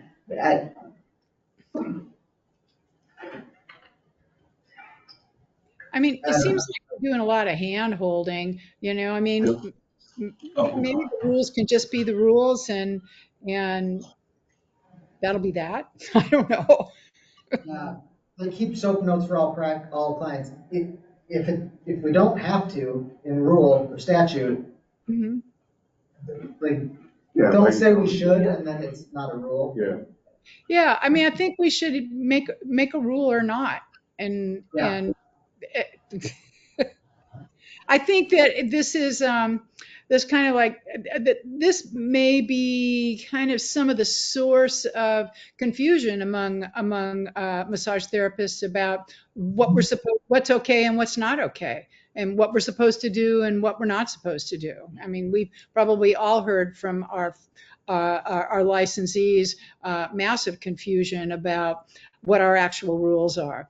And a lot of them revolve around these particular items. So I don't know. David? I move to rescind OBMT best practices for LMT's policy. Yeah, second.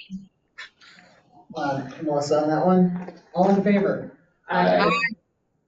Opposed? Motion carries. I love this clean out the closet thing.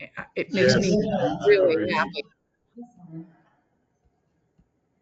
Okay, so this particular policy is our banking policy.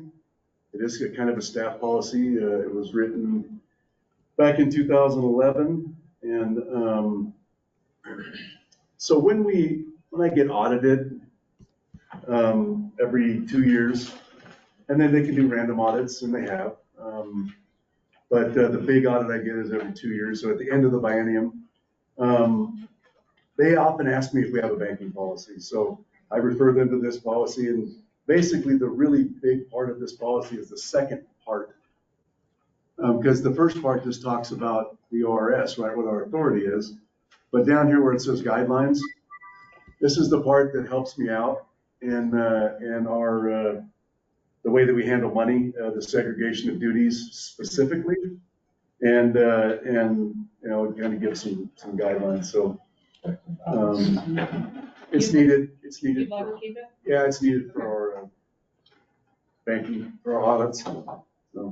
I move that we keep the banking policy that was approved in June of 2011 and to update the date that it was reviewed and approved again. Second. All in favor? Aye. Opposed? Motion carries. And then there's a chart. Okay, so I'll explain this chart. Let me explain this to you. So the board,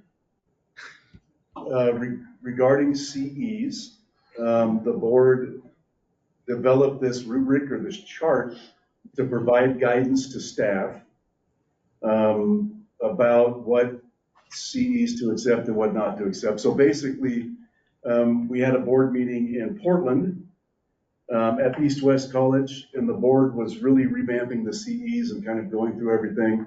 And board staff said, listen, if you could give us, they called it a rubric, if you could give us a chart, some guidelines on what CEs we should accept or not accept. And so the board wrote this and made it part of, you know, this is the current guideline.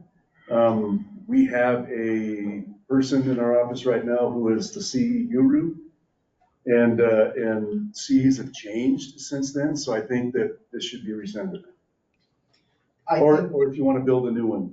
I think if we have a policy like this, every time CEs go to rules, and it's one of our most contentious, like, hashed out things, every time we go to rules, we're gonna have to come back and deal with this. That's right, yeah. Mm-hmm. It feels like a lot. So it's okay to toss this. You don't have to have a policy with guidelines in the office instead of your CE person coming to ask you, is this okay? They can refer to it. Okay, cool. What are we gonna call this? Like Scott said. Rubric? Yeah, it's a rubric. That's what they called it when it first came about. I move to rescind the CEU rubric. There we go.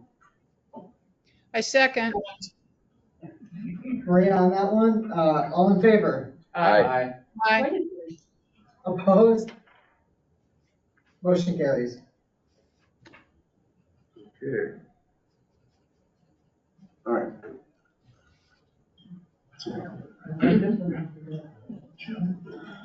Okay, I wrote this policy in 2015. So previous to this policy, when I started here, the board wanted to review every single person that had any criminal conviction. So every licensing, anybody that had a criminal conviction that the previous criminal conviction went to the board. So the board would spend during their executive session, they would spend an amount of time approving applications for licensure.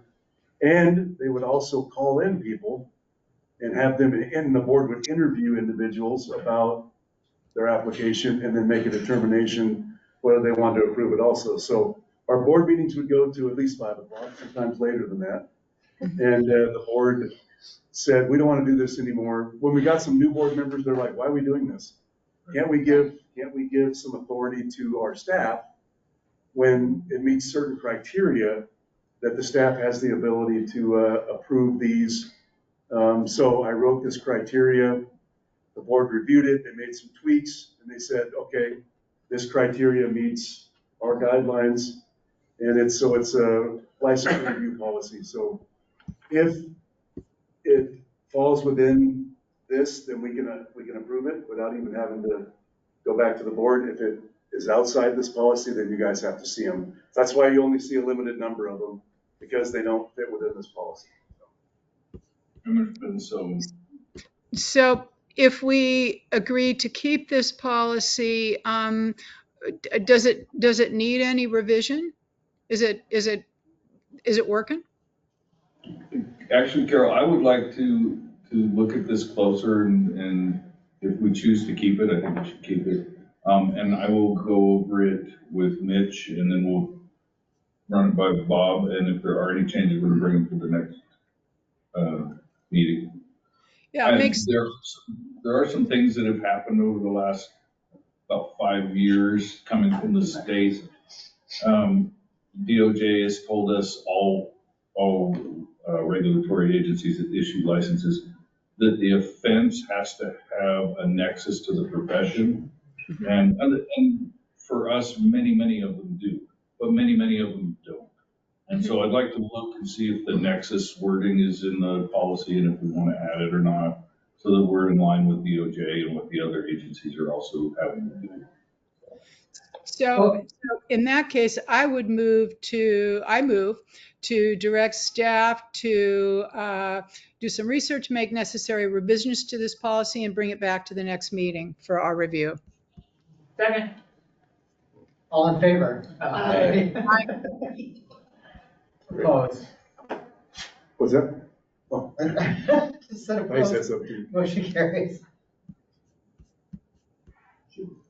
Okay, so when medical marijuana became usable, we went to our DOJ. We had we had a fair amount of LMTs provide letters or come to our board meetings and say, we want to use it in our practice.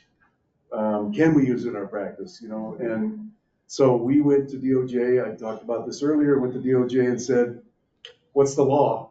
What can we direct our LMTs? So DOJ came back with this opinion. I have it here, the actual opinion that she came back with in my binder. And DOJ wrote this policy. Lori did, and you adopted it. And it's a current policy, but it has not been looked at by you since 2016. Oh.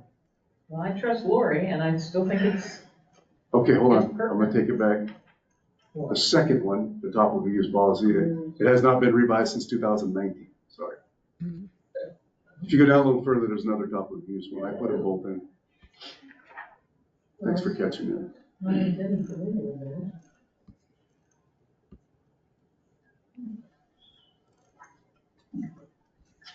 That's just CYA. Yeah. Well, Could we, I feel like this is something that massage therapists have a lot of questions and ambiguity about. So can we just all take a second, read it, and think, do we have any questions that come up as a result of this a few years into having this available? Mm-hmm.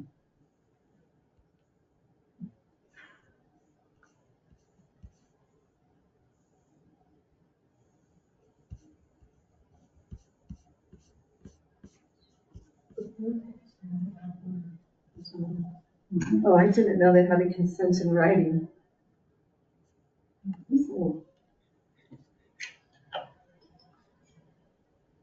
Do they have to consent in writing if it's only CBD or I know, that's if what it's I THC? didn't know. Yeah, write down your questions so we can see if this needs. See, we don't even know.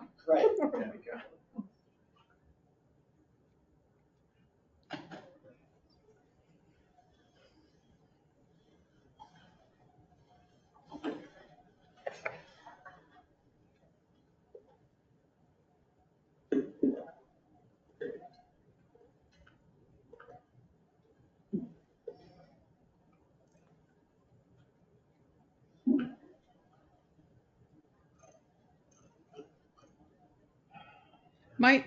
My understanding is that that in practice, we viewed, if people can buy something over the counter, a topical, that it's fine for massage therapists to use it in practice. Absolutely, that's what I was gonna say. Yeah, You read it's my mind. simple. You can buy it, you can use it. And just like anything else, we're going to give people, we hope, some informed consent about what we're using. It would be, are you allergic to peppermint or something, But I think, to me, when I read that first one, the things that I hear questions about are like, do I still have to wear gloves? There are massage therapists doing stuff with over-the-counter things they sell all the time, and I rarely see gloves ever come out, and that's in the policy. And also the part about not upcharging for something infused with it. If you were to go look at any spa, there's an upcharge of like $30 every time you use it. Yeah, absolutely. So I think that definitely comes up. What other things are popping up for you all? Well, what if I don't know if this is in here, and I can't remember. I don't really typically use it, but I have clients that bring in their own and want me to use it, but I don't even know what the heck it is, but they're bringing it to me and saying, use this on me. But if they're medical, they technically can't use I it. know. Correct. So you have to know that. Yeah. Well, I typically don't say, is it medical? Right. Well, the board has always come down to, you can't dispense someone's medication, Right. You can't put their medication on them. So Does medical come in a staff? Does what? Yeah. Does medical come in a topical? Yeah. Oh, yeah. Absolutely. Yes. Hormone, Okay. steroids. Well, I think these people bring in like essential oil type CBD stuff. Mhm. Well, okay. Yeah, there was a lot of discussion on this policy, and it might be worth taking this policy back to DOJ again and seeing what the new, slant on it is, because so much has changed since 2019 in Have you regards seen it in your to. practice?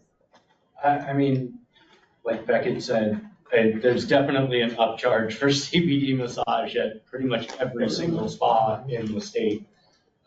So that's one that is falling through the cracks at the very least. Because they can call it something else and not say they're upcharging, just name it something.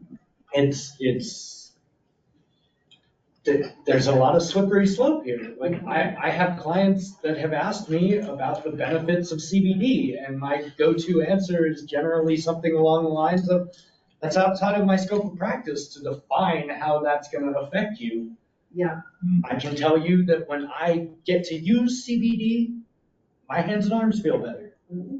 But it becomes a very slippery slope. What if you're using gloves? If we're not even allowed to. You're supposed to be using gloves. Your arms and hands feel better. But again, CBD is non-intoxicating. Why would I wear gloves? Right. Yeah. Good point.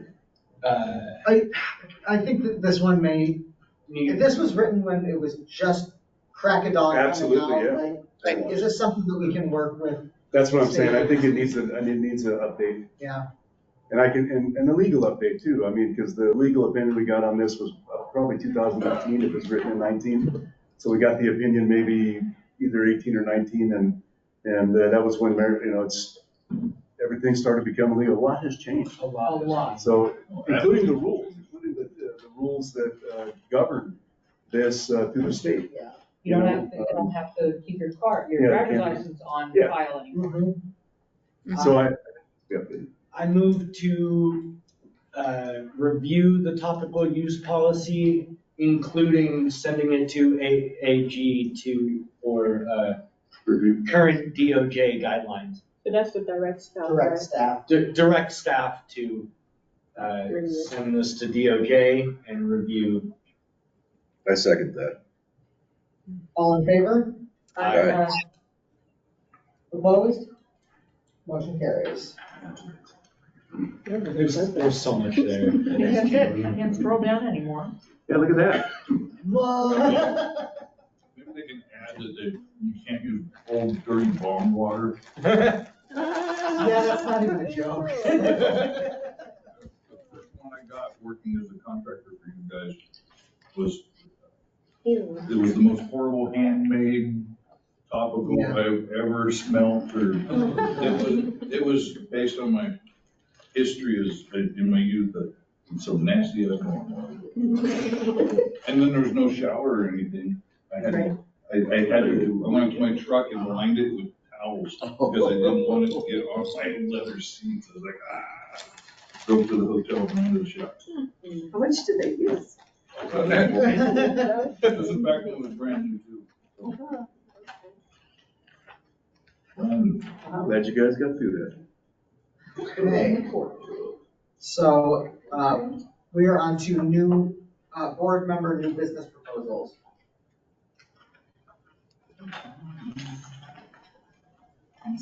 Anybody have anything they would like to bring forward to go on a future agenda? I think we have a lot coming out of this meeting. Yeah. Okay, if there's no new business, we will move on to the work item review. Oh, gosh. Yeah. Okay. So you have directed staff to remove or review or revise a lot of these policies. So that is one of the work items. Got to find my notes from yesterday.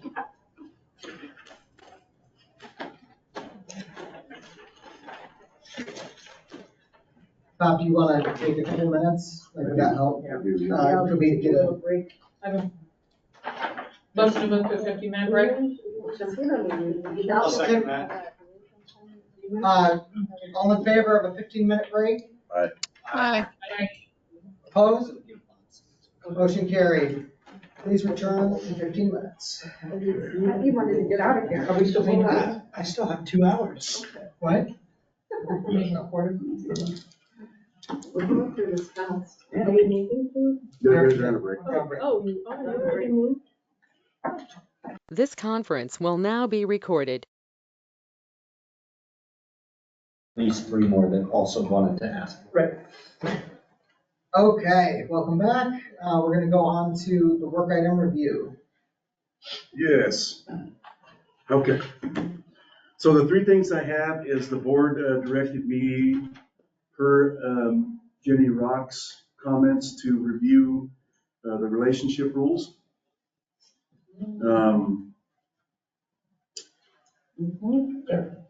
We talked about, the policies that you just all reviewed and directed board staff to fix or get rid of. We'll make sure all that happens and bring it back, what needs to be brought back. And then, that's all I have. I have a question about a past item that I haven't heard an update on. Would this be a good time to bring that up? Technically, no. I'm not sure. Something. This was about our, Meeting? it was a work item that staff was committed to doing, and I haven't heard an update. So, and it revolves around our legislative concept for the 2025 legislative session around having licensed massage therapists included among the list of mandatory reporters. And I'm wondering where we're at with that. I think, so we had talked about in our prep meeting the other day, that's a good example of something where, when it comes up in our new business, would that be a place to ask for an update on that? That would go on our next agenda, and then that would go into our, Yeah, we yeah, can give that that way, update? yeah, that way we're not adding agenda items as we go along. And then, yeah, in the new board business, it can be an agenda item for moving forward. So that, I mean, I can give you an update, but, if you want a written update, I can do that for the next board meeting. Okay. About Will that be in progress. time? Will that be in time to submit this for the 2025 legislative session? No, we need a sponsor. We're trying to get a sponsor for the bill. She's been reaching out to the legislative, I'll give you an update. She's been reaching out to the legislators. She's been going to meetings. She now has a mentor, kind of, person that's helping her. And these topics have been breached to the Legislative Assembly. They're trying to find a sponsor to sponsor a bill to add that. So. Okay. Okay, so no other work items? No. And just like on that, just some cleanup things for how we're structuring the meeting. We want to make sure if something new is coming up, we'll bring it forward, putting it on the agenda for next meeting. And that we're really trying to stick categorically in what's on the agenda. Otherwise, we have to update the agenda. Exactly, right. So, yeah, just so we understand that. And at this point, work item is good. We don't have any public here, do we? Don't see anyone. Okay. No. No. Okay. Any announcements? Yes. Thank you to staff for putting this together and taking good care of us while we're here, from beginning until end. Absolutely. I second that. Okay, our next meeting will be a hybrid meeting on November 4th at 9 a.m. with the in-person session at the Hampton Inn and Suites in Salem. And if we have no other announcements, can I get a motion to adjourn the meeting? I move to adjourn. I second that. All in favor of adjourning? Aye. Opposed? Meeting is adjourned at 11:43 a.m. Wow. It's nice to see you, Carol. Bye.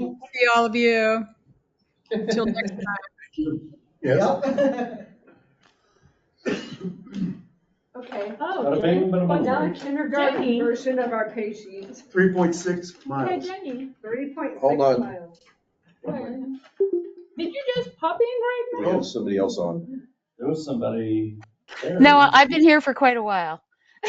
Oh, have you? Oh, you snuck in. No, I didn't even see you on here. I texted you. Again, I texted you too. Okay, well. Thank you. Thanks, everyone. Thanks, everyone. Thanks, Jenny. Sorry, we didn't know. I'm so Sorry we sorry. didn't see you there. Well, it's good to see you. Bye-bye. It was okay. I just, I was here and being, a fly on the wall. Thanks. Have a great one, everyone. Thanks, You Ty. too. Thank you. We had it on.